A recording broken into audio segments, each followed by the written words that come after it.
up than you. I can do it. I have the power. You are There higher upper is, than and me. we are How live. powerful is your atheism, Brendan? There's Dieter always trying to subvert the live stream as usual. So, welcome back to Oh, it another already started. episode of Reason. Religiously educated atheists, secularists, and other non-theists, aka the Secular Round Table. And we wouldn't be the Secular Round Table without great intro music. So, hit it, Dieter. Welcome back to another episode of the Secular Roundtable Podcast. You believe what? Religion is the cesspool of human ignorance. Are you fucking kidding me? Go back to your little corner, pray like 10 more times, and come back when you're ready to be rational. Alright, so today we are going to be discussing GMOs. Such a lovely topic. And climate change, that thing that Republicans just can't get enough of. But before we do that, we are going to talk about new science this week. Let me do the screen share so you guys can see it. We'll discuss this really quickly. If you like the new science this week segment, don't forget to leave us a comment and let us know if you do. Science, bro. Okay, screen share. So, this new science this week has a bit of a psychiatry or psychological background. Can you guys see that?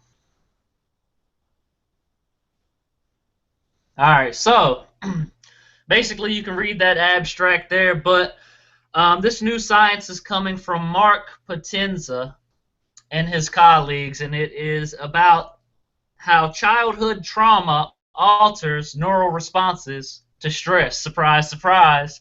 So, Mr. Potenza and his colleagues examined this functional magnetic resonance imaging data for 40 boys and 24 girls between 14 and 18 years old with varying exposure to maltreatment-related trauma. This ranged from prenatal cocaine exposure to abuse and neglect. In particular, the team wanted to see which brain regions were activated in response to individually tailored stimuli, like personal relevant stress, favorite foods, and neutral and relaxing scenarios, like sitting in the park or unwinding in your room. The team found that compared to the low trauma group, participants in the high trauma group showed greater activation in several cortical regions in response to stress. These areas showing hyper-responsivity to stress cues have important roles in emotional regulation. Surprise again. As for the neutral or relaxing cues, the high trauma group showed significantly decreased activation in the cerebellar vermis and the right cerebellum. With their roles in processes like regulating arousal, this decreased activation might reflect diminished self-control. Another surprise, right? The two groups didn't show significant differences in their responses to favorite food cues. Say that 5 times fast. The work indicates that youth exposed to higher levels of trauma may experience different brain responses to similar stressors. These findings suggest that the possibility that there might exist different sensitivities to the relative allocation of brain resources to stressful stimuli in the environment, and they may hold multiple implications for prevention and treatment efforts. So what does this mean? What does all this science mumbo-jumbo mean that you're talking here, Aeolus? What it basically means is kind of sort of something that we've really known all along, which is basically that if you are psychologically damaged or affected or you experience trauma as a child, this is going to affect you in the future. That's the basics of it. That's all it is. But what they've actually done here, you guys didn't get to see the map. I'm looking at the map here. They actually were able to map out certain regions of the brain and how they activate, and they actually correlated with some of their predictions. There we go. They're hypotheses. So they correlated, and we say this a lot, but sometimes scientists spend a lot of money getting to the point. And we kind of already knew this was legit. But now we have actual science on this, and we may be able to help people that have been psychologically damaged as a child or underwent serious trauma. So, do you guys have anything you'd like to say about this new science this week?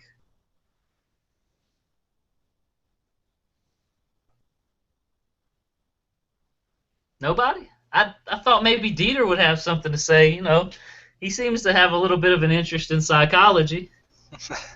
Well, I have to say that being a product of childhood abuse on a level, I would highly agree with the findings of it, of course. But I mean, just to have that kind of empirical evidence to really go behind it is really good and really kind of validates how some people may be feeling, because I don't know about other people out there, but I have regularly felt like, well, maybe it hasn't really affected me or something like that and whatnot. Maybe I'm just taking things too seriously or something like that, but no, having this empirical evidence really makes me personally feel a lot better.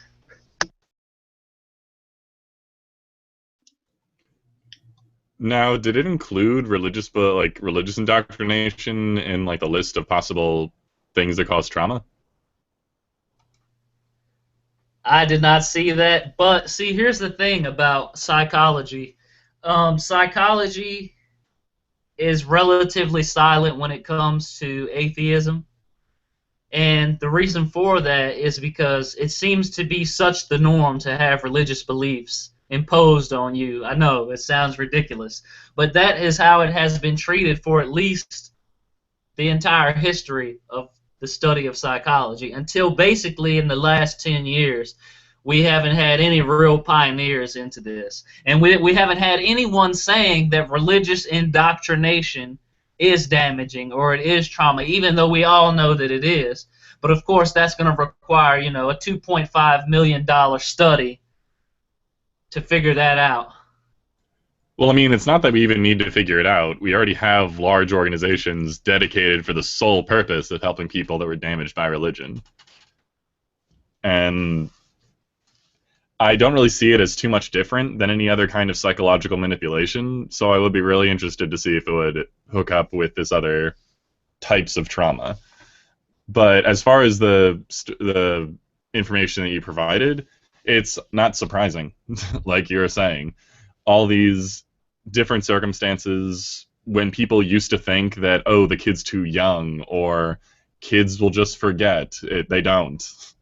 Pretty much everything that happens to them is imprinted on them for the rest of their lives in some way or another.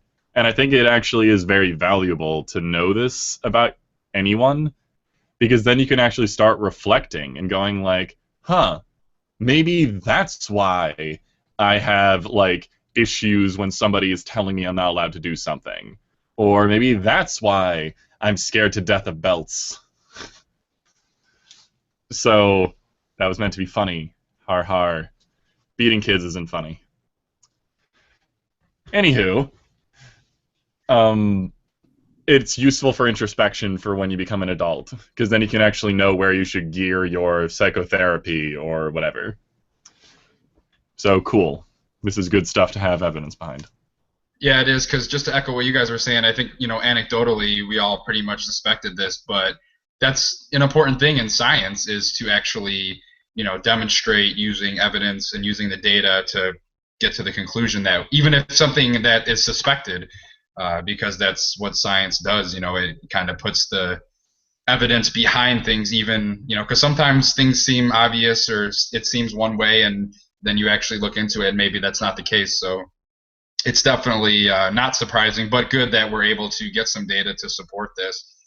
I'm interested. I would be interested in seeing how they parsed out everything, how they controlled for all the different variables and things like that. Obviously, something like psychology is so broad, so many variables and factors and things, and they even use different stressors. You were saying, different types of abuse that people experience. But I think the main thing is that traumatic events, whether it's emotional abuse or whatever, physical abuse, whatever the case may be, can kind of have similar impacts. So they all can have similar psychological impacts, and then the way that people behave and make decisions and react to stress in the future. And I thought that was interesting. You said that, I'm assuming what they did is they presented them with their favorite food, or said they would, give them their favorite food or something. And it sounded like there wasn't really any significant difference there. So when they were reacting to something pleasurable or something, that was going to make them happy or that wasn't stressful, they all kind of reacted in the same way. But then when you put them in a stressful situation, even if it wasn't necessarily what they experienced in the past, it seemed like they had a different reaction than people that weren't abused in the past. So, very interesting stuff. And like I said, just it's nice to have that data there. And then hopefully, most importantly, this can lead to better prevention and, I guess, treatment, because that's the most important thing out of all of this is how do we treat people once they've gone through something like this, and how can we prevent it in the future, and then obviously help these people deal with the issues that they're going to be having in the future. I agree 100%. I think that we have, briefly we talked about on a previous show, our Atheists at Risk. Me and GE actually shared some personal anecdotes with you guys about some psychological damage that we experienced as children. And one of the specific examples I gave was the whole overcoming the eating disorder that I had as a result of my mother starving me to death almost. But yeah, so we definitely already kind of sort of knew this. As Brendan mentions, it's good to actually have the evidence and the data to back it up. Now it's all about what can we do from this point forward. How do we help these people? How do we change which regions activate when they're undergoing this stress to prevent them from acting in a way based upon their previous traumatic experience? So those are the things that we need to keep in mind moving forward. So I hope you guys enjoyed that new science this week. So now we're going to move on. I'm going to share this poll with you guys, and then GE is going to talk about GMOs. So let's do another screen share here so you guys can see the data. This is the public and the scientists' differing views on different realms of science. Look at this. So right here, let's start it off right here. 37% of U.S. adults say they think that it may be safe to eat genetically modified foods, whereas the scientists, the AAS scientists, say 88%. There's a 51-point gap there. And if you guys know about the state of GMOs, this happens to be like one of those, I don't know if you want to call it a conspiracy, but it's one of those things that has the majority of support behind it. People are against it. People want labeling. They want all of this information. In fact, Neil deGrasse Tyson actually came out, and he was speaking in support of these GMOs, and he got shut up pretty quick on that because people did not want to hear that.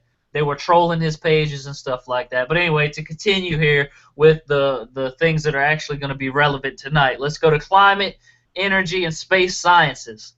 Climate change is mostly due to human activity. Only 50% of U.S. adults think that climate change is mostly due to human activity. The other 50% are Republicans. There's a 37-point gap. 87% of the scientific community is saying that climate change is our fault. And not just that, 97% of all climate change studies that are published show that climate change is mostly due to human activity. So I know you guys probably read along with some of the other things there. The other hard-hitting one here is evolution. Have humans evolved over time? Shocking to me, 65% of the American population is in agreement with this. That number is so much higher than I thought it would be. I really thought that people, because I've seen studies that say like 46% think that Jesus is coming back tomorrow. So this 65% is good news in my eyes, but there's still a 33-point gap between the 98% of scientists that say humans have evolved over time. It's crazy insane, man. But I'm going to turn it over to G now so he can discuss this.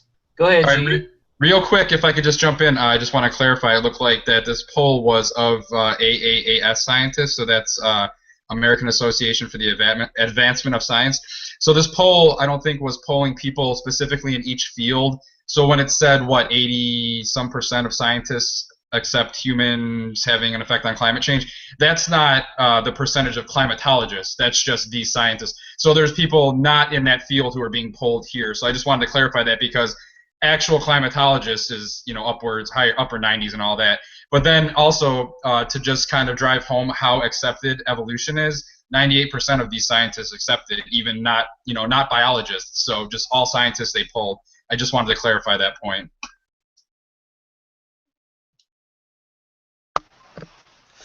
Well, as Ayla said, I'm the Godless Engineer, and I'm here to talk to you about GMOs.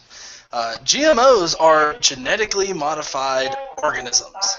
And generally, the most explicit example that I can give you about genetically modified organisms is, kind of pulling from science fiction a little bit. Specifically Resident Evil, because they genetically engineered these things to be some scary sumbitches, right? But real genetically modified organisms are not modified to be scary. They're modified in other ways that we're going to get into. However, genetically modified organisms are not just plants and the stuff that you eat. There's actual organisms out there that we have modified, and actually one particular one is actually marketed right now. Hold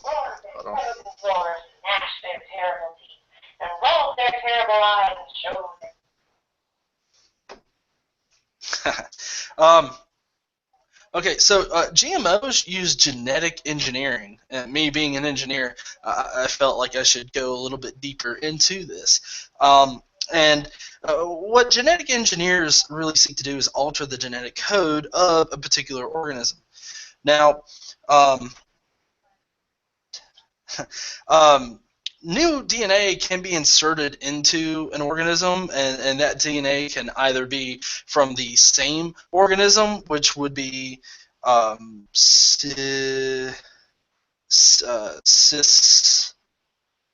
I lost my place on my page.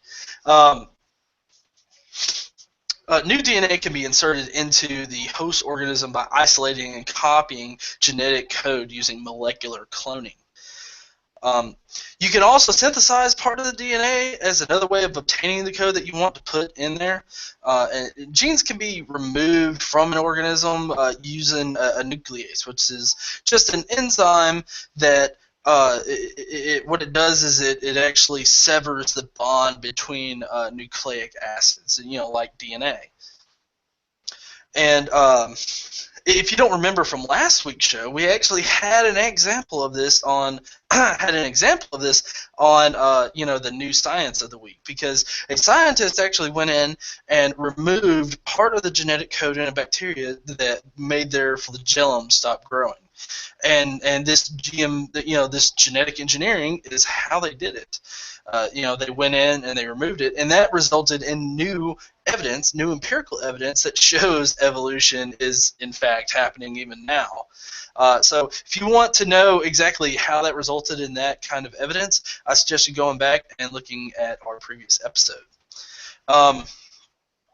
Now, to cite a more the marketed genetically modified organism, it's actually this this group of fish called glowfish. I don't know if anybody's heard of this, but glowfish are actually genetically modified to give off light, artificially, basically. And how they did that was they just inserted these new incandescent genes that allowed them to glow. And these are actually marketed here in the U.S. except for California. And they were actually the first genetically modified organisms to actually be sold as pets. So if you're sitting there thinking that genetically modified organisms are basically these things that are going to pop up out of the ground, assimilate you into their body, and replace all your cells with their cells, no. That's not how the genetically modified organisms work. That's not what they're hoping to do with them. Now, genetic engineering has oftentimes been referred to as genetic modification. And I don't know if many people realize this, but we've actually been doing this since about 12,000 BCE. Whenever we would, specifically breed certain animals in order to get certain traits or whatnot, that is actually, those are actually GMOs. So if you really think about it for a second, dogs nowadays are just genetically modified organisms. Because they were, through artificial selection as opposed to natural selection, they were selected to have specific traits, and so they were bred into these different breeds, right?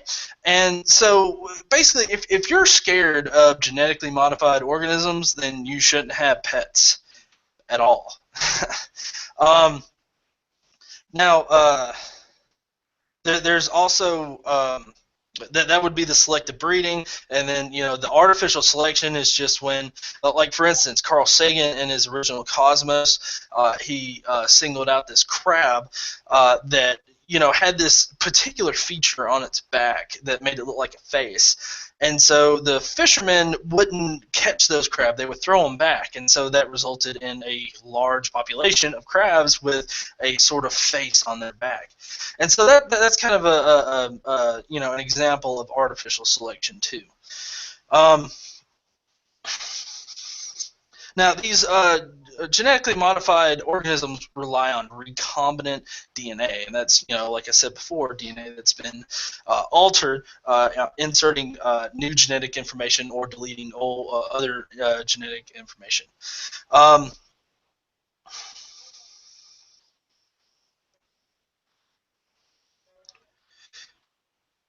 Cisgenic organisms are organisms that have DNA that is worked in from the same organism or a similar organism.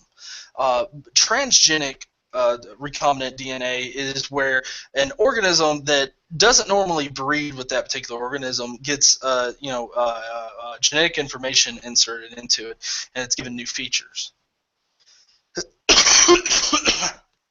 Now, everything that I've been leading up to here is really what I'm trying to build is into this this one person that's really just the head motherfucker of GMO crops and whatnot. And that guy is Norman Borlaug. I don't know if you guys know about him, but he's pretty awesome. He's only one of 7 people that have won the Nobel Peace Prize, the Presidential Medal of Freedom, and the Congressional Gold Medal. And you might be thinking to yourself, well, what's so special about this motherfucker? I'm about to tell you. He introduced GMO wheat product to Mexico, India, what were the other ones? India, Pakistan, and the thing about these, the thing about these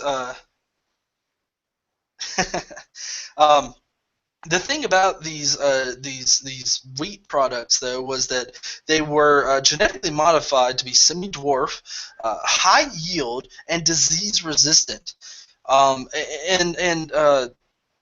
this actually, him working this into India's economy and into their farming, actually got him the second highest civilian honor that they could give him. Because what this did eventually was it made Mexico, their wheat from Mexico was actually a net export for them. And then eventually in like Pakistan and India, in places like that, it really helped build their food security, and so that really helped feed their nations. And because of this reason, he is known as being a person that has saved over 1 billion lives across the world, just because he developed, this new wheat product using genetically modified tactics. Now, this also brings me to another point. This man is exactly the reason why it frustrates the hell out of me when Christians are trying to send like Bibles and stuff to underdeveloped countries that are starving, and they think that they're actually doing some good. I mean, this man took his inclination for science, and he actually helped. He actually helped, a billion or more people, and that's ironically what most Christians pray to do every single day. And I just think that it's fascinating that this man took a single small idea and made it into something just exponentially huge. And so that's pretty much my spill on genetically modified organisms.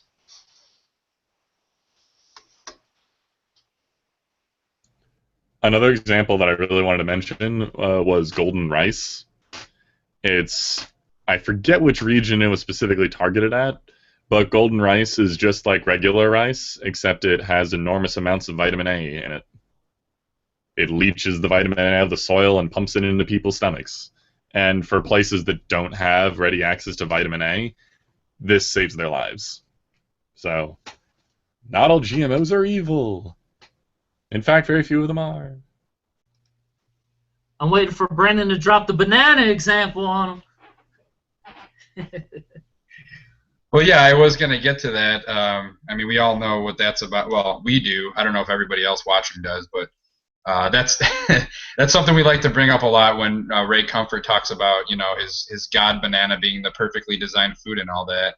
And it's just like GE was talking about, humans selectively bred bananas to become what they are today. If you look what a wild banana looks like and go ahead and Google a wild banana, you can go ahead and see what it looks like.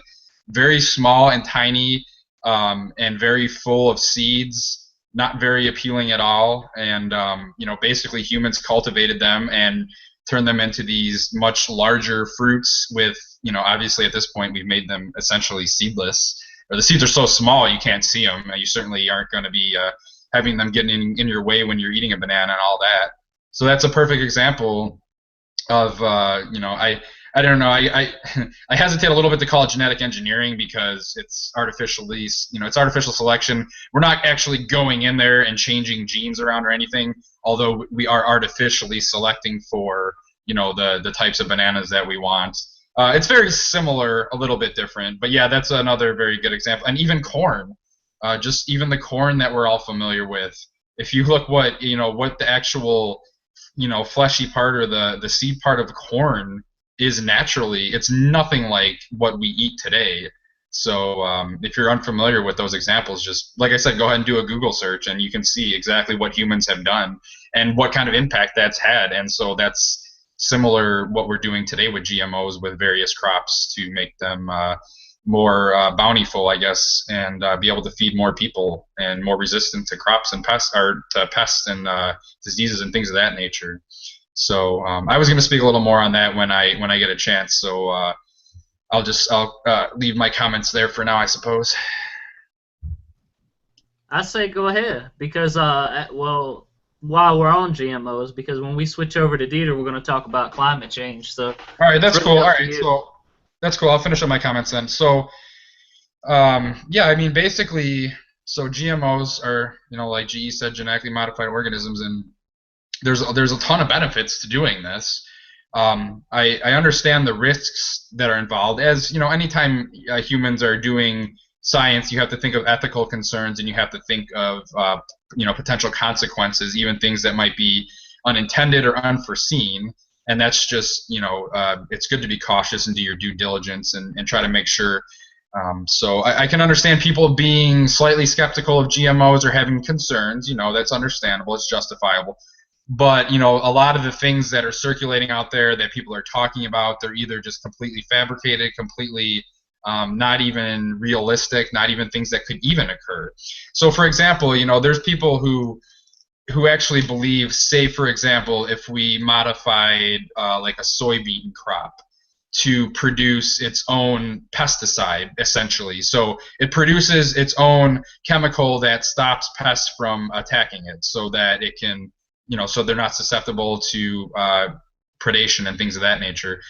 People think that if humans go ahead and consume these things, these soybeans that have this modified gene, that gene might be able to get into your body's cells, and then your body will start producing this pesticide and basically start poisoning yourself. That's not even something that can even occur. That's not the way it works. I mean, just the way, your body will break down these things when you consume things.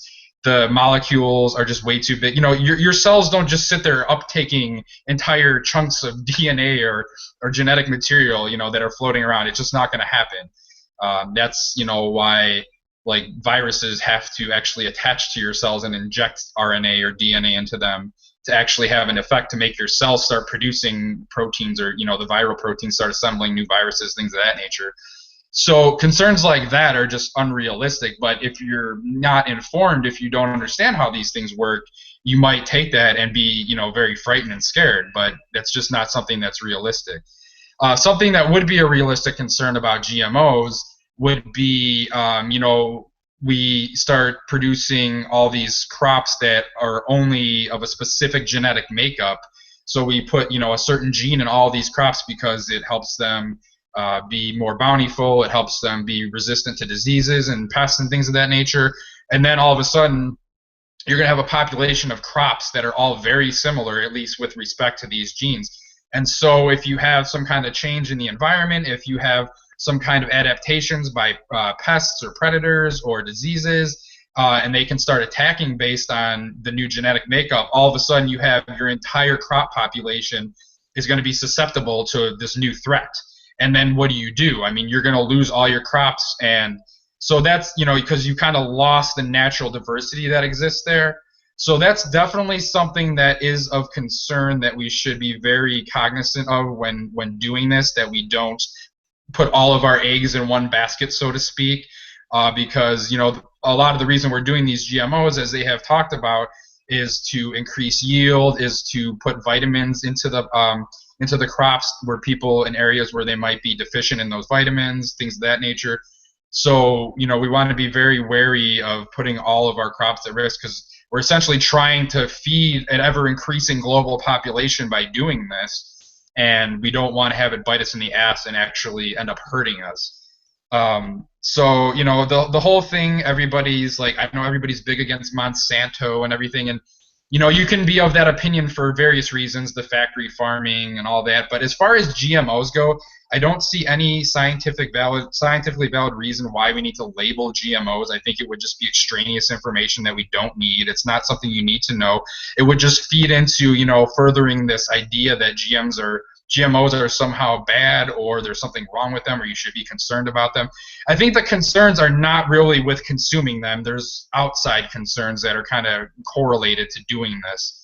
But yeah, I mean, the general, scaremongering and things that are going around, and hopefully that's why we're doing this show. We can hopefully at least educate some people out there, or at least encourage people to do their research and understand that GMOs aren't something that they need to be worried about as far as eating. So I think that's my piece. So we can go ahead and move on, and Dieter can do his thing, I suppose.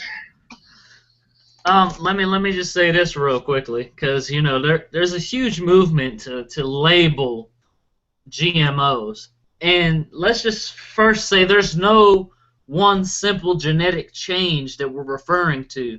Like when we refer to genetically modified corn, which is almost impossible to find corn that hasn't been genetically modified right now. It's very rare. But anyway, what I'm trying to say is there's not just like one thing that we can list. There has been a series of many changes and adaptations that we've tested and realized that, hey, this is the one that does this, and this is the one that does this. So, I mean, we're going to publish an entire paper on the changes that we've made to corn that we've genetically modified. And I also want to say this to the crowd that is really going for the labeling of GMOs, because one of those people is actually watching right now.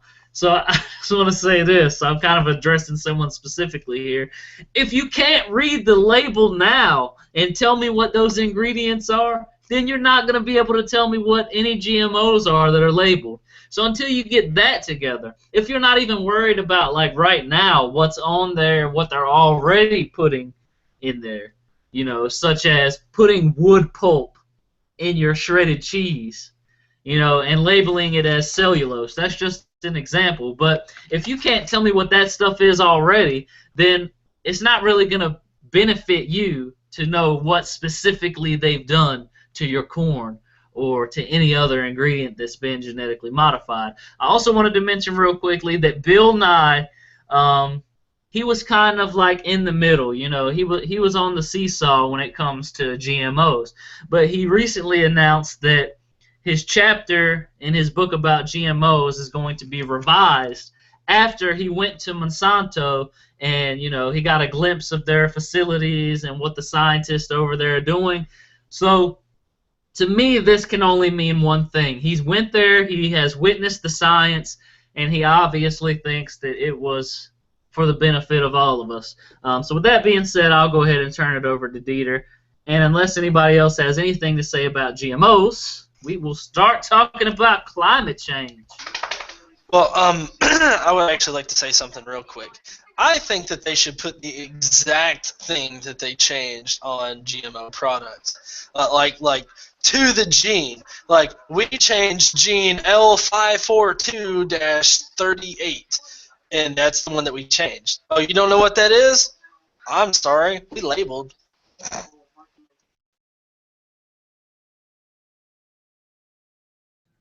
Gee, that would unfairly put strain on stupid people. I think I killed GE with that, so I'll move on. I think that, I don't know if unfairly is the right word there, but, No, but it is one of those things. Like, I love spreading around this image. I forget, it'll take me forever to find it again, but it lists all the chemicals that are in, like, organic blueberries. And it's like an enormous list. It's like, obviously, because everything is made up of chemicals. So if you actually wanted to list everything, it would take freaking forever. So it doesn't really matter if you don't understand what any of them mean anyway. So... Well, Dieter, that would just result in, like, canned foods having those things that medicines have, where it's actually you pull it off the back and there's like a 15 thing legal agreement that goes out the door, and then you have to sign it. That is what would happen for anything. Every product comes with a peer-reviewed scientific paper. Hey, that might lead to a better educated public. Hey, people would know, like, hey, I have the grapes that were approved by 16 different scientists. It's like, oh yeah? I got 20. Maybe we should start listing all the side effects, too, of, like, canned vegetables, like anything that anybody comes down with after eating a can of vegetables. It could be, like, may cause vomiting, diarrhea, herpes, anything. Just make sure you got all your bases covered, just to be on the safe side,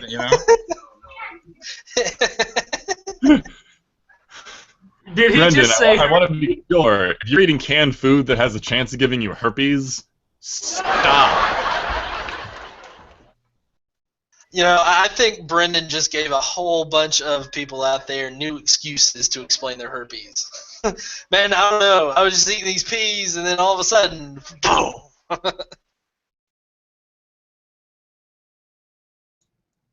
So, Florida has an interesting story, ladies and gentlemen, boys and girls. What am I kidding? There's no boys and girls watching this.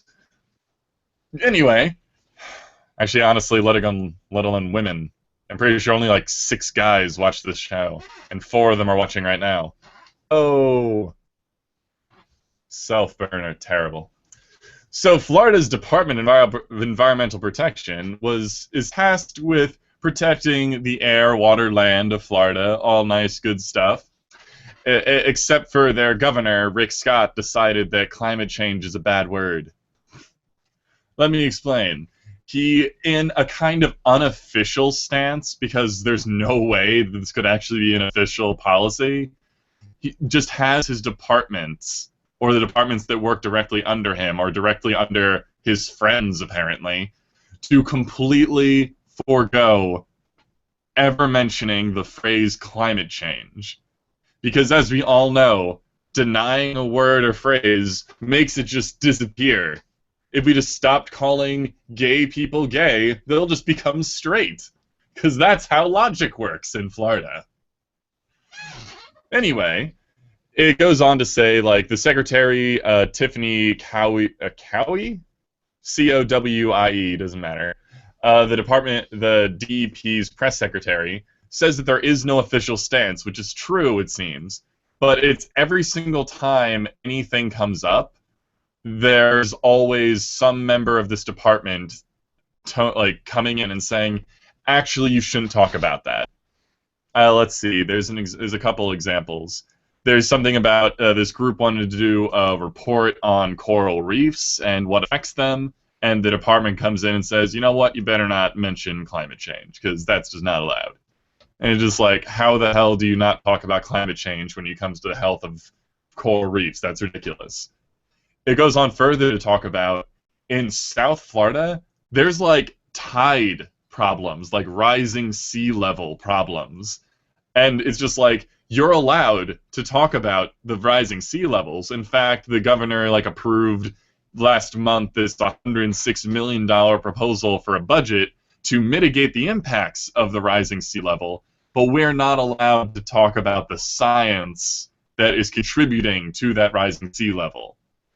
This is like, I don't even know what this is, because it's not just science denialism, which we wouldn't be surprised of.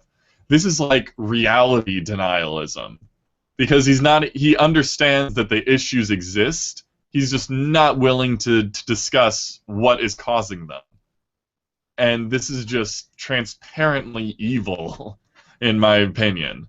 Or at least transparently transparent, for lack of better phrasing. We know what this guy is doing. He's trying to deny the things that would make him basically have to, as a leader of a state, take responsibility for what's going on in the world. And people are just not willing to do that anymore. But we have to, because as we're going to go in further in this discussion, we are in some large part responsible for climate change as human beings. And even though there's some natural phenomenon that definitely contribute as well, we're the only species that can do anything about it. And if we want to survive whatsoever into the future, or at the very least our children and grandchildren into the future, then we've got to do something about it. And these leaders that are getting voted in, that are denying these simple facts, not helping. In fact, it's going backwards. So yeah, other than that, there's been a couple, this article just says a couple other little, bits about random stuff. Where's the really fun piece? He says, he has no official stance on whether or not climate change happened, because he seems to refuse to talk about it, which to me says he refuses to actually take a stance, because if he takes a stance, some group will hate him and some group won't. But Mr. Scott, actions speak louder than words. We know what your position is, and it's not helpful. Oh, he has not been convinced. That's what he says. But we already know that, 5 climate science people sat him down and explained climate change to him, and it just didn't matter. He either ignored it or it went over his head. I would like to reference something that John Oliver said right here. Arguing about climate change is a lot like arguing whether hats exist. I mean, you don't argue against facts. You just don't, and it's a fact that climate change is happening, and there's a substantial indication that we're the problem, or we caused it. So, I think that it's a little ridiculous for any politician to have a stance of, well, I'm not convinced. It's like, okay, well, do I need to convince you that I'm wearing this headset right now? What evidence do I need to provide? I'm wearing it. I think that's part of the problem. The truth is, why they're not convinced is they have these people that have a direct hand in this effect, or releasing these greenhouse gases, carbon emissions, things like that. These oil companies and other corporations lining their pockets. And it's like, you want to give me $100,000?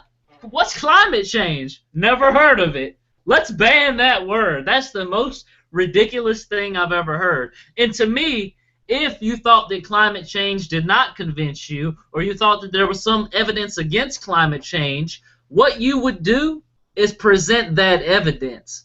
The very fact that you just want to ban the word demonstrates that you have no evidence. Because if you had evidence, you would put the evidence there to support your position and make the rest of us look like fools. But because you can't do that and the facts go against what you think, just like when we speak about blasphemy, which is basically the criticism that a religion can't handle, they're going to ban climate change or attempt to ban the words climate change or the phrase. And that should just exemplify to you the ignorance of politicians, whether it be willful or whether it be contributed to monetarily. It's still ignorance, and it's influencing way too many people. We should not have that number of people thinking that humans are not responsible for climate change. And I'll leave it there. That's all I have to say about climate change. It kind of, like, just to add on to what we've been saying, it seems like that is exactly the reasoning behind it. Not just that they have a vested interest in denying the simple facts, but I think it's just on a purely, like, logical sense. They have to deny it. Because if they said, like, all right, climate change definitely happens, but humans didn't do it, they can't. It's the same reason why people that deny evolution, they have to deny all of it. Because if they try this stupid, nuanced, like, micro-macro evolution or whatever, it all just falls apart completely when anyone who actually understands it opens their mouth. So instead of diving into it halfway, they just have to deny the entire thing up front. And that just shows the weakness of their position. Well, because no, like, there could be an argument, like, of the nuance of climate change. Like, that could have been an argument people could have presented. But some people did already, and it was blown out of the water. So they can't do that anymore. So now they have to play this silly game. Anyway, Gio was talking. Yeah, I was just going to kind of further solidify what Dieter was saying because, here recently a politician actually brought in a snowball and said, this here, it proves climate change isn't real, or global warming isn't real. He actually brought a snowball into a political, meeting, a political body. Did you see the comments on that video? No, I haven't yet. They were wonderful. It was the same. It was the old stuff, I think, from Bill Maher, like quotes from him. It was like, "Oh, my refrigerator is full of food, therefore there is no world hunger." Oh, this helium balloon is floating up to the atmosphere, therefore gravity doesn't exist. Yeah, it made sense to me. Well, now hold on. I've heard that G-Man has a pretty good argument against starving children in the world. So I don't know. G-Man, and G-Man I did receive a really dumbass comment of the week where the guy denied gravity exists.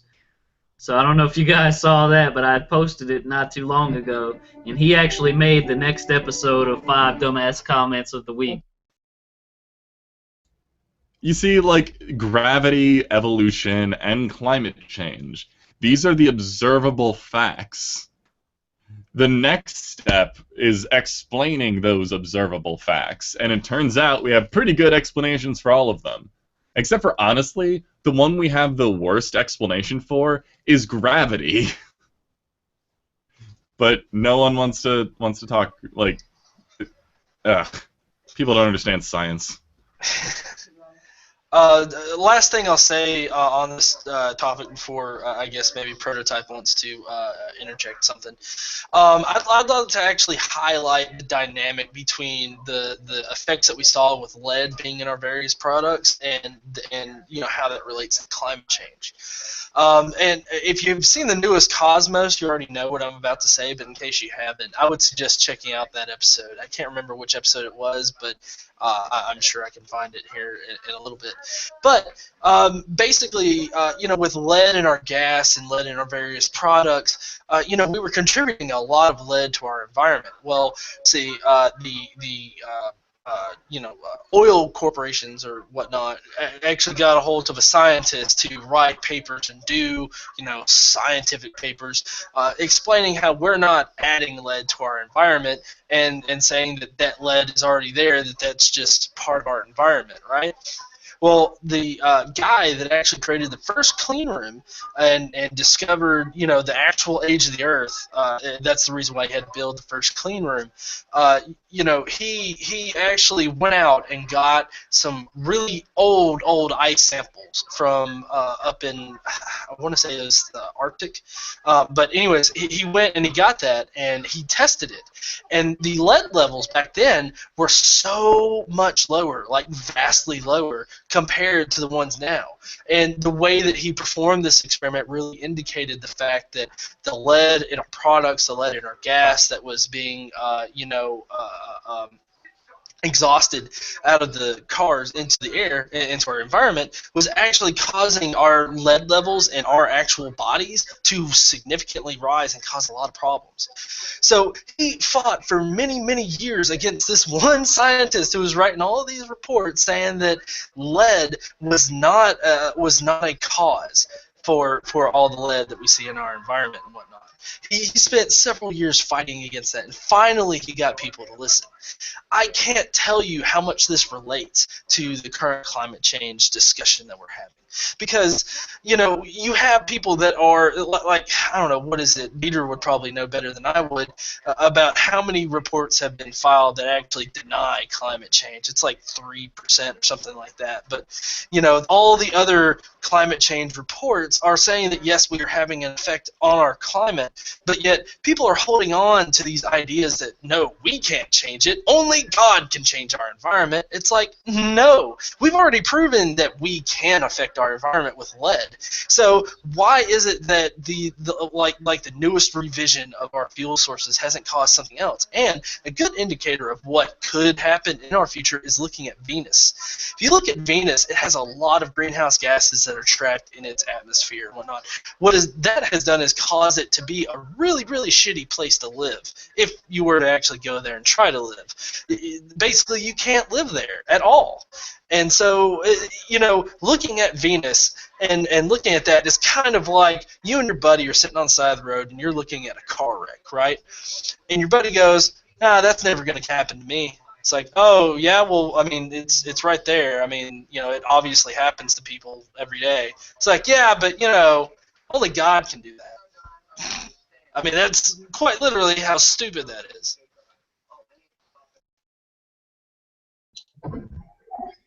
Yeah, I mean, I think going forward, in the future, this is going to end up being, something like how we view creationism now, or I think a better analogy is, smoking and tobacco products, how for the longest time they said it wasn't harmful, it didn't cause cancer and all that kind of stuff.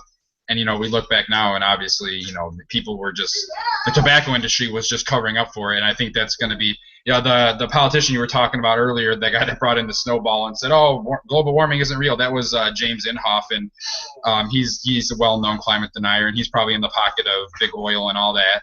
And actually, one of the big scientists that climate deniers appeal to, including Inhofe, was I think his name is Wei Hak-soon, and they recently I think it was Greenpeace, but somebody released a bunch of documents essentially shedding light on the fact that this scientist, who's kind of like the go-to guy for climate deniers, has been taking money, like well over $1 million from ExxonMobil, from the American Petroleum Institute, from the Koch Foundation.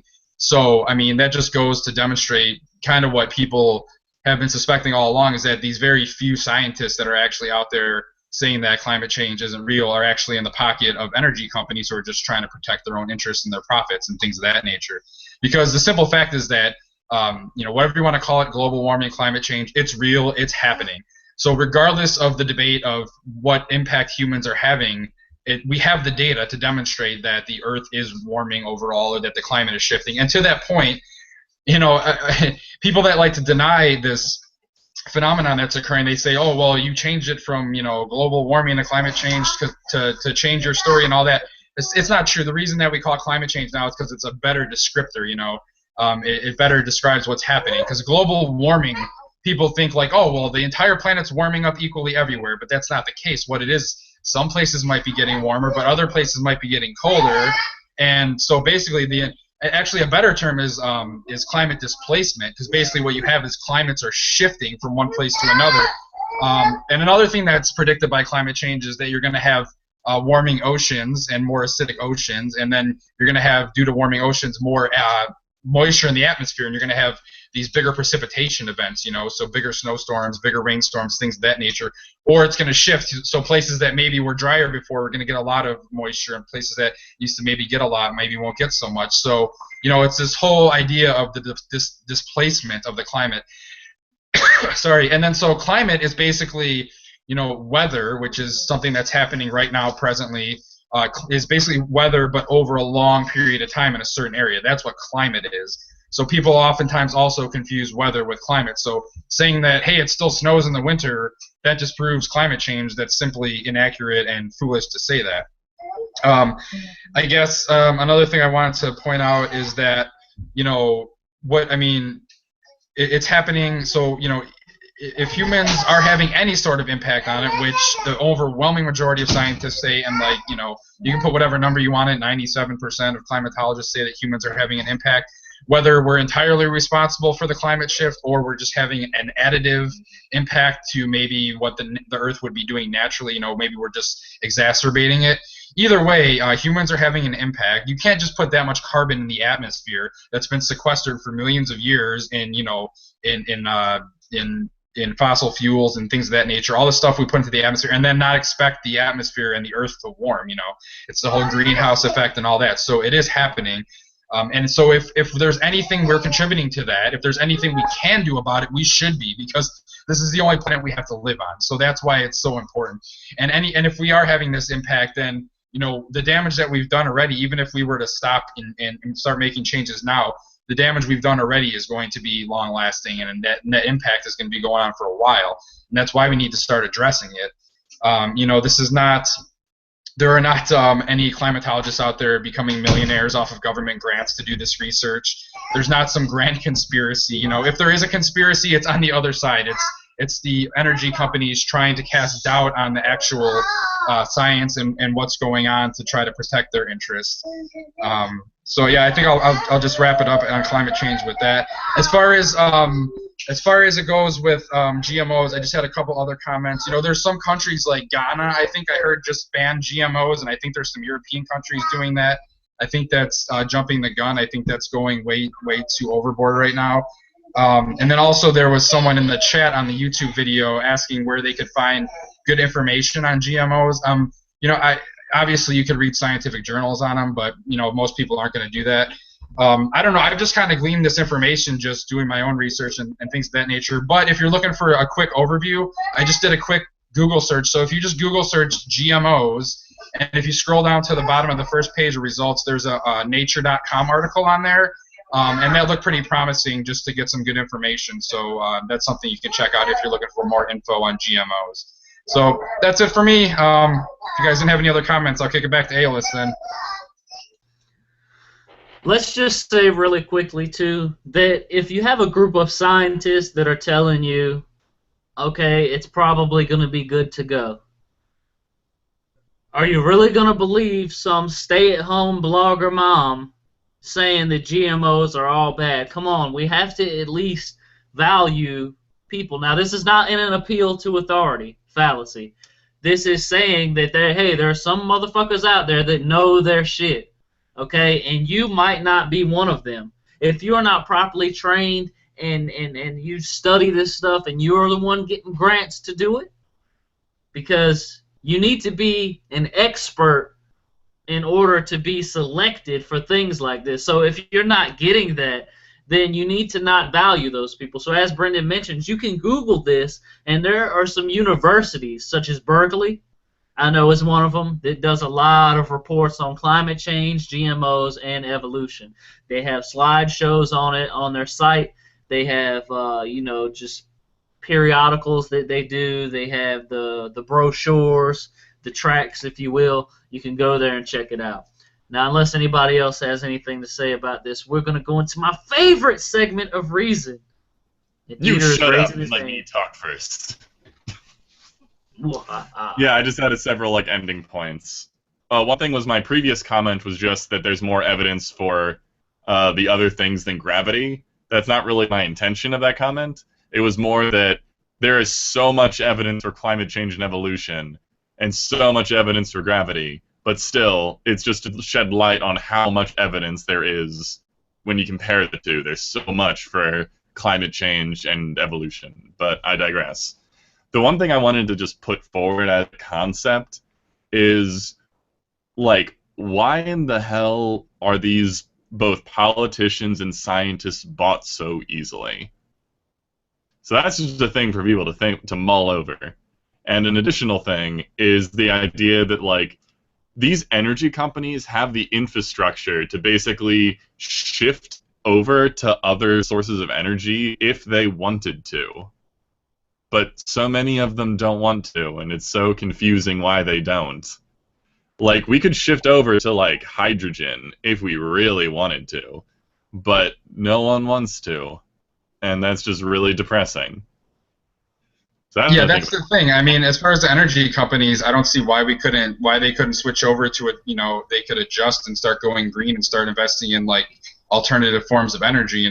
But I guess there's probably a lot of politics involved. They already have all the infrastructure in place to produce, these fossil fuels. Everybody's already used to using them. They have, a customer base. It would take research and development. I don't know. I guess there's a lot of reasons as far as like the business aspect of it goes. Obviously, that has nothing to do with the impact it's having on the environment because we only have one planet. But yeah, that's something I've thought about too. Is like, why don't they start?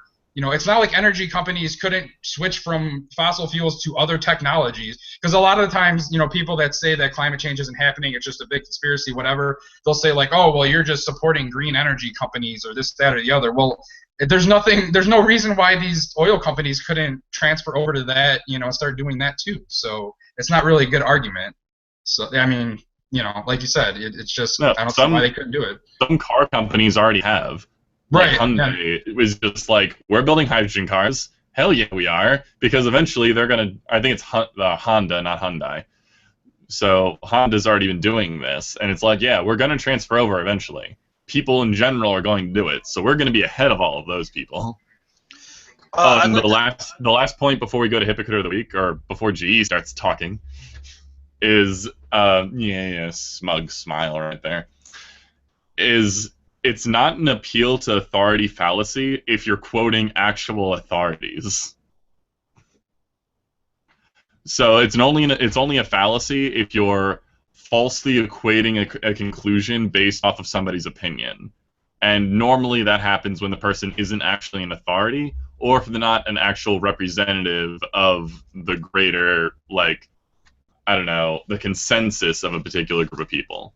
So when you say, like, this one offbeat biologist doesn't believe in evolution, but he is a biologist, that means I'm right, that's a faulty appeal to authority. But if you say, like, 90 to, like, 95% of climate change, or of climate scientists, rather, accept that climate change is a thing, that's not an appeal to authority.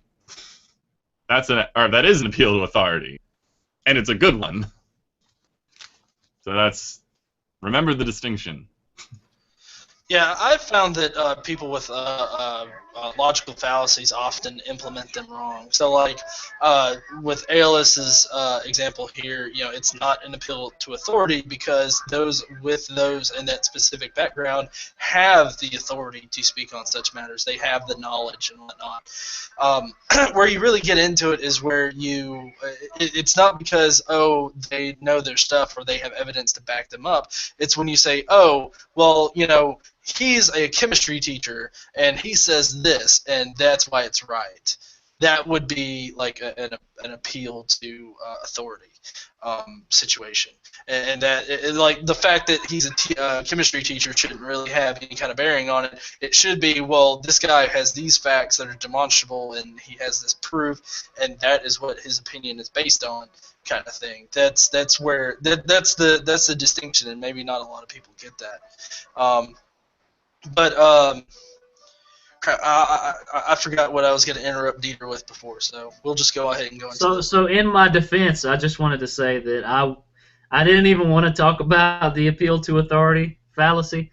I've just been getting that a lot when I quote like different scientists, or when I quote, 97% of climate change studies say that climate change is human related. So they're like, oh, well, that's an appeal to authority. And I'm like, no, it's not an appeal to authority. So it's clarifying that when I am quoting this majority of scientists, it's not an appeal to authority. But thank you so much for overly clarifying and being very verbose.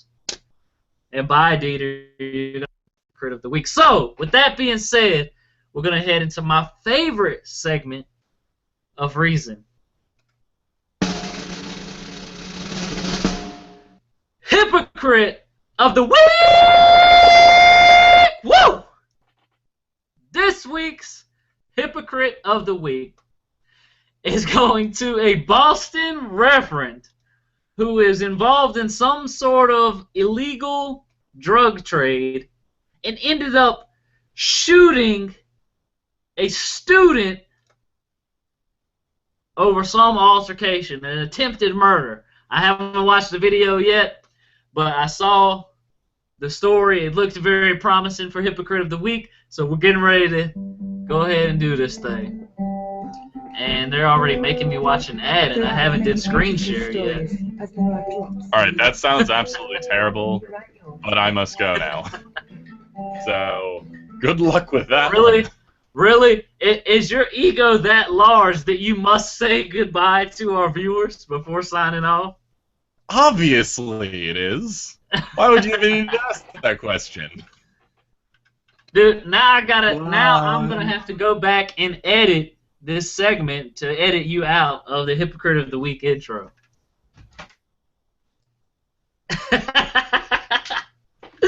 Okay, so glad he's gone. Alright, let's get this thing going. So anyway, yes, this Boston reverend has been charged with attempted murder in this scandal. Let's see if the video is going to play. If the video is not going to play, we'll just read the article and go from there, because I'm not trying to spend half an hour on this Hypocrite of the Week. Okay, no videos coming up, so let's skim this paragraph real quickly and find out what it's all about. A Boston area youth minister was fired Friday from Boston English High School for following his arrest this week for an alleged execution-style shooting of a 17-year-old student after an argument over a drug deal. The Reverend Sean O'Harrison allegedly, what? Okay, there we go. Allegedly, oh my goodness, employed the student to sell drugs. Wow. And has been charged with attempted murder. If you guys want, let's discuss this thing. Or let's get a couple more details. So, obviously it was attempted murder, so he survived. I see here the bullet grazed the victim's head, and the incident was recorded by a nearby surveillance camera. Police said the student told them Harrison was his mentor, and that he'd been selling drugs for Harrison for several months prior to the shooting. Oh my goodness. What an all new low for a reverend or a minister. Hey, setting up some kind of drug dealing business and employing minors to do it. do you think he used the phrase, all right now, don't you make baby Jesus cry, and short him? Oh, man. Wow. And so they also mentioned here, can you guys hear me? Yeah, okay. So they also mentioned here, this is just, I guess, extra information. But one of Harrison's neighbors said she regularly saw young people going in and out of his apartment after midnight, and that she often smelled marijuana coming from his apartment. Police also arrested 3 men in their 20s at his apartment and found drugs and illegal firearms there. Harrison and 2 of the other suspects had distinct matching Latin Kings tattoos on their necks. What do you guys make of that? So he was a gang member too. Okay, so now listen. Jesus didn't say anything about you can't carry a gat, all right? It does not say in the New Testament, thou shalt not carry gats. Well, Jesus came to bring a sword, so I think this is just a modern interpretation of the sword that Jesus came to bring, right? I mean, you got to keep up with the times. You know, the Second Amendment was written when we only had muskets, but now we need AK-47s and AR-15s, so Jesus only had a sword available, now we have to have a gat. I mean, that's just, it's what Jesus would want. Yeah, you know, I think that'd be a little weird to see, like, the Three Musketeers standing on the corner selling some marijuana and being like, don't mess with me, fool. I got knives. Jesus told me to sell the drugs. So were they selling marijuana? Because I think that if God created marijuana on, what would that be, the fourth day, the third, I don't know, whenever he created plants, marijuana is good with God, I believe. So if that's what they were selling, I think that's legit, right? I don't think Prototype. You just laid out his entire defense case. And I should be a lawyer. Yeah, the Bible lawyer. You can justify anything with it. Now, right here, God says that He created plants. Marijuana is a plant. I do believe that I can ingest this. Well, there was a guy in Texas, there was some politician in Texas who was arguing to decriminalize it or legalize it, because basically using that argument, I think, right? Yeah, that just came out like last week. He was a Republican, I think either senator or representative, and he was all like, you know, God created all the plants, you know, and he looked at it and everything was good. And therefore, we should be using marijuana for fibrous purposes, for manufacturing. And if people want to smoke it because they need it for medicinal purposes, then that should be okay. That was his position. Now, of course, being a Republican, he didn't want to tax it or regulate it, though. So he wanted to make it legal, but he didn't want any of the government involved. He didn't want a state making any money, you know. We wouldn't want to have that. Oh, yeah, I'm sure, because Colorado, they're just doing horribly right now as far as funds go. I heard they have a Kickstarter going just to support their state.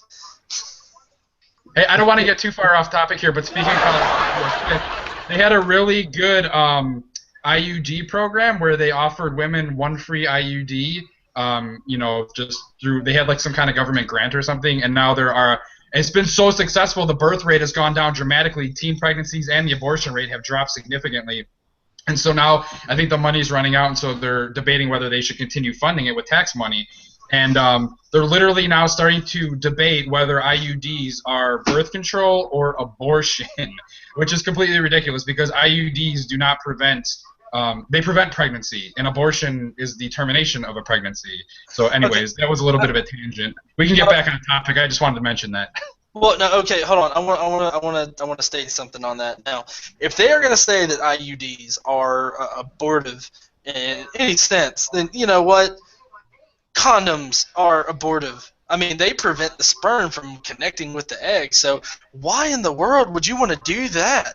I mean, shouldn't every time you have chance just be a dice roll as far as you getting a little junior out of it? And also, most condoms contain spermicide. Oh no! Is that like nuclear annihilating those poor sperm, millions every time. All of those dead. But anyway, let's go back. Let's go back to this guy. So, from what I've ascertained from this article, he obviously was a gang member at one point because he had the Latin's King tattoo on his neck. So did some of the other people that are around him. Which goes back to the previous discussions that we've had. Are we just allowing anyone to become a pastor now? I mean, really, he's drug dealing? Like, he's got, obviously, if he had 3 or 4 young people working for him, he's got a business going.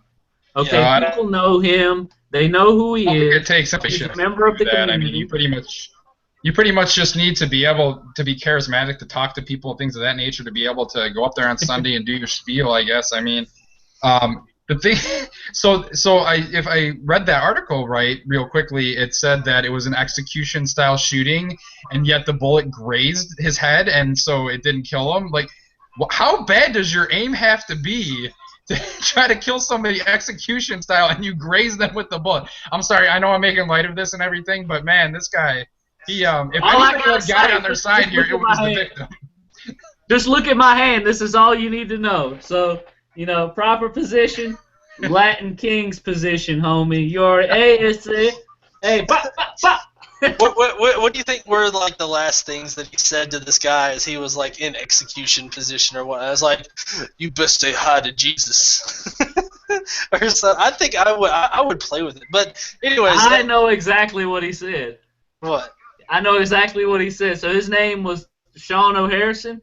He said, "You render unto Sean O'Harrison what is Sean O'Harrison's." And since you shorted me on that deal, because you know the whole render unto Caesar what is Yeah. Caesar's spiel Yeah. from the Bible. That would be awesome to see in like a movie, just like a pastor that's a drug dealer, and he's like, you render unto me what is mine. Now you not, so now you gonna die. I would like to give a little bit of an anecdotal thing here. My son is 5 years old, and he likes Nerf guns. He plays with them and whatnot. Well, the other day, he was standing in the living room, and I was sitting here on my computer. He was across the room, and he shot me square in the cheek from across the room using a Nerf gun. So, effectively, this pastor was as bad, he was a worse shot than a 5-year-old child.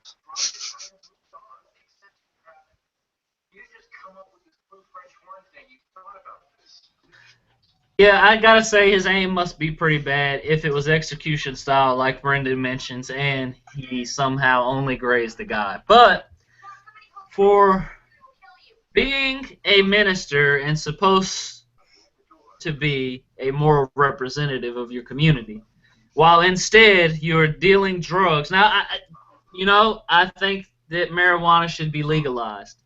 And I personally, if he wants to deal marijuana, that I don't care about that. But the fact that he's employing minors to engage in criminal behavior is very hypocritical of him. And not only that, he attempted to kill this 17-year-old.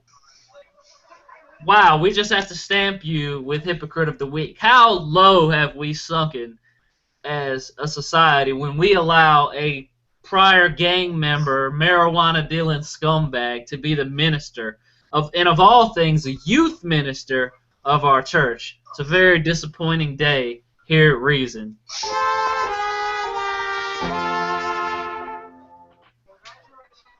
And with that being said, we hope you guys enjoyed tonight's show. I'm Aeolus, your host, a.k.a. your favorite atheist. You can follow me at GodWorksOut. And if for some reason you're watching this video anywhere other than my channel, you can check out my YouTube channel at youtube.com/GodWorksOut. I am the Godless Engineer.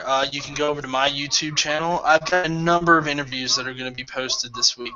Those interviews would include Dan Arl, David Silverman, Hina Dadaboy, and as well as many others. I got James Kirk Wall. I'm editing up his interview right now too. Hopefully that'll be out either at the end of this week or next week. This is all in preparation for the two conferences that I'm going to be going to next month: the American Atheist Conference and the Mythicist Milwaukee Conference, Myth Information Conference at the end of next month. You can go to my YouTube channel, subscribe there, so that you can get notified of these interviews when they get posted this week. And I'm also on Twitter, just Godless Engineer. I'm on Instagram as well. Recently, I'm on Vine too, with a few videos. So if you want to go to your phone, get on Vine, and just search for Godless Engineer, I'm sure you'll be able to find me. I'm waiting for my 30-day span to be up in order for me to get a custom URL before I start really putting it out there. But yeah, that's what I'm waiting for on that. And also, I have a website, godlessengineering.com. And as always, you can find me on Facebook. Just type in Godless Engineer or Godless Engineering in the search bar at the top. You can go there and find me, and hopefully you'll like my content. Also, try to join our groups, see if you like it in there, feel it out, and if you do, feel free to post and whatnot. It's a kind of a heavily moderated group. We try to make sure that everybody is civil in there. If you can't be civil, then maybe it's not the group for you. So I will head it over to Prototype. Thank you. I am Brendan, the Prototype Atheist. You can find me on all those good places, YouTube, Twitter, and Facebook. For any of my YouTube subscribers, I know I've been very light on the videos so far this year. I'm trying to hopefully produce some more in the near future and get some more original content back up and going. Just been really busy lately. So yeah, I mean, thanks for watching. Thanks for joining. Make sure you check out our website for Reason, thesecularroundtable.com. You can get all our updates there. We post all our videos, do a little bit of blogging over there. We'll probably start having some guest bloggers too in the near future. And so yeah, if you have any other questions on these topics that we discussed tonight, you can find me in those places. I'll be happy to try to get you some information on those or give you some good resources. And on behalf of Dater Lukum and Chad, who was unable to join us tonight, thanks everybody for watching once again. I'll kick it over to Alis and he can play us out. Yes, so don't forget to watch our show every Sunday night at 9 p.m. Eastern. This is the 23rd show, so we're demonstrating longevity and that we have what it takes to keep bringing you guys quality content. We hope that you enjoy. As GE says, don't forget to think skeptically and stay godless, which is a t-shirt over at thesecularroundtable.com. Go check that out. Also, don't forget to check out Brendan's t-shirt. I should have that up. It's already on our Spreadshirt campaign, but I'll have it up on the site later this week. So, as he says, keep calm, it seems legit. And as always, thanks for watching. Reason.